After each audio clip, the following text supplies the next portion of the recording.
palangga, mayong nga. Adlaw naman sang Martes subong mo. Siyempre una-una ganyan pasalamat kasi Ginoo kay gitaga naman ta sa bag-ong adlaw kag bag-o nga kinabuhi kag bag-o nga pag-asa. Bag-o nga pag-asa sa kinabuhi ta. Siyempre aton pamilya gyapon ni ay ginagabayan na bisan layo ta. Kay amo lang ginay nasaligan ko Ginoo lang gid. Di ka mo da, kumusta ka mo da mga amigo ko, mga amiga da, mga ilunggo. Ari masudod ta bala nyo karon.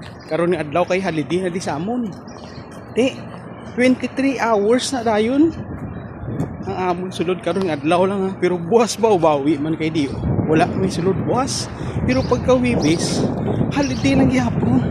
23 oras ay bali 28 gani kay ang overtime nga 10 oras na. Himo to ka 15 mo kay. Do times 1.5 ba ite. Paldo na naman karon si Ilonggo nyo nga tikalon di sa bandang Silangan. Di shout out da sa akong mga pamilya da sa Barangay Boracay. Haro Leyte kag sa akon nga mga pamilya da sa mga San Pedro, Barangay San Pedro Metro ng Cotabato. Maayo nga aga sa inyo nga tanan. Yan akon mga tiya, mga tiyo. Akon nga mga kaparintihan da maayo nga aga sa inyo tanan kag akon mga kabarangay da. Maayo nga aga sa inyo tanan makita na tadi ka no makwartahan para paldo gobol ta kung mag-sweldo ta no.